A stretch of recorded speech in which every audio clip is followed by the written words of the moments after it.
Obedience brings restoration.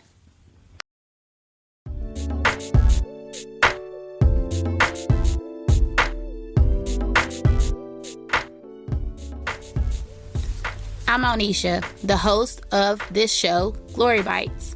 Glory Bites is a short podcast that encourages women to taste and see that the Lord is good, and blessed are you as you take refuge in Him.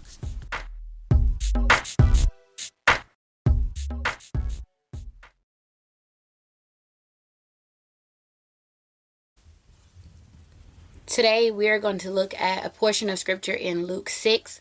Yesterday, we saw how obedience brought blessing to Peter when he dropped his net and how it affected himself and the others around him. Today, we will see how obedience brings restoration. So today, we are in Luke 6, and the Son of Man is Lord of the Sabbath. Y'all gonna have to bear with me. My allergies or something is bothering me today. But nonetheless, let's jump into the word.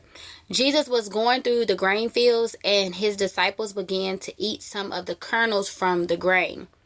And God had commanded that on the Sabbath there would be no rest, no work, no labor. And so the Pharisees, they realized what the disciples were doing, and they wanted to know why was they doing something unlawful on the Sabbath. And so Jesus answers them with the word about David and his companions when they were on the run from Saul in the book of Samuel.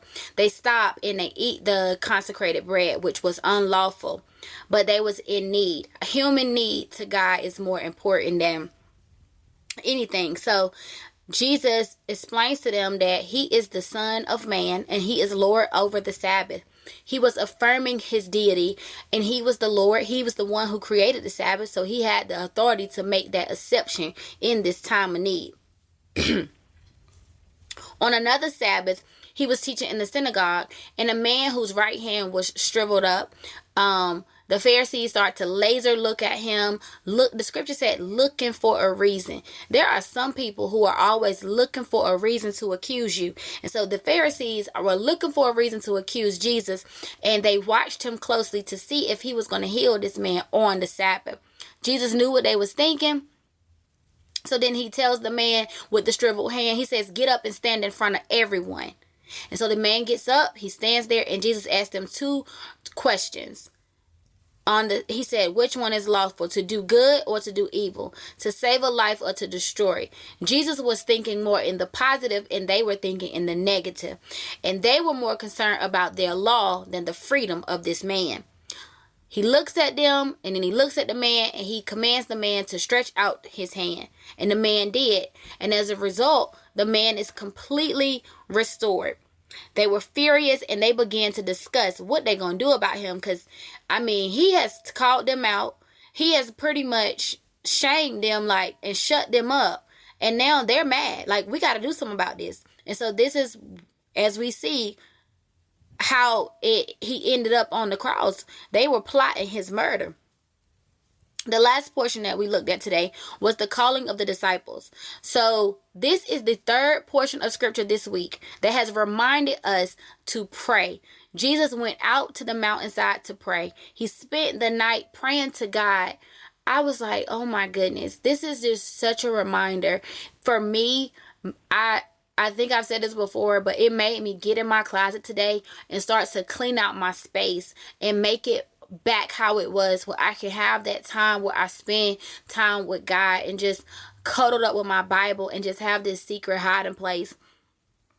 So he spends time with God all night, and as he gets up the next day, he calls his disciples, and he chooses 12 designated disciples. The Greek word for disciples means learner or follower. These men were going to follow him and also learn from him. And then the other word they used was apostles, and that meant sent ones. He was going to send them out. These are the same guys who started the first church once he had ascended to heaven. And so he calls his 12 disciples, his inner circle. What can we learn from today's scripture? Number one, we can learn that Jesus is over all. He is in control of all things, over all things. No matter what we see, hear, feel, he is in control of it all. He is not a secret healer. His healings were very visual and put on display so that the credit can go back to none other but God. We see how this man's obedience of sticking out his hand brought restoration. And so, yes, I said yesterday that obedience brings blessing in our life. Today, we see that obedience can bring restoration in our life. We see also how important decisions must be bathed in prayer to God. Jesus is praying before he chooses those in his tight, close-knit circle. And God calls ordinary people, just like these men, who had different personalities and different lifestyles. No matter what you have done or who you think that God can't use you, he can use anyone. He used a donkey. Like, when I think, like, you think that somebody's so far gone and you think your testimony is so bad that you can't be used by God, I kind of just think, like, he used an animal to speak to Balaam. So you have to understand that God can use you. And so today, focus on the fact that he is over all things. He can bring all things to pass. He can heal all things in your life and restore all things, and then go out and use you for his glory. Hope you have been encouraged today. I will talk to you guys on the next one.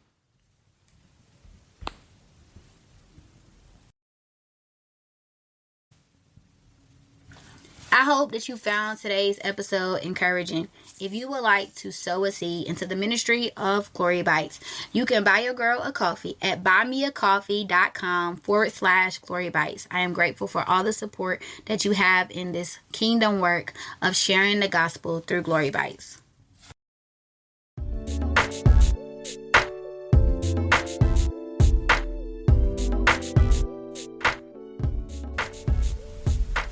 Make sure that you are subscribed to receive all my latest episodes. If you have been encouraged today, please share with a sister. And if you love this podcast, I would love to have a review from you.